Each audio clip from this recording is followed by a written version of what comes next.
ನಮಸ್ಕಾರ ಸ್ನೇಹಿತರೆ. ಭಗವಂತ ಶ್ರೀಕೃಷ್ಣ ಒಂದು ಮಾತು ಹೇಳ್ತಾರೆ,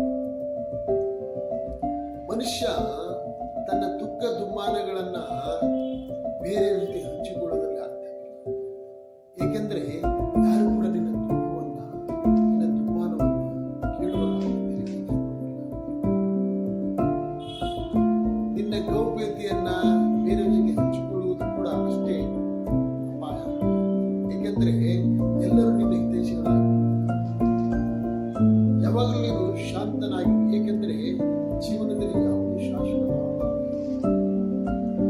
ನೀನು ಯಾವುದನ್ನು ತಲೆಗಚ್ಚಿಕೊಳ್ಳದೆ ಏಕಾಂತವಾಗಿ, ಏಕೆಂದ್ರೆ ನಿನ್ನನ್ನು ಯಾರು ಅಪಮಾನ ಅವಮಾನ ನೋಯಿಸಿರ್ತಾರೋ ಅವರು ಕೂಡ ಜೀವನದಲ್ಲಿ ಜಗದಲ್ಲಿ ಯಾರು ಶಾಶ್ವತ.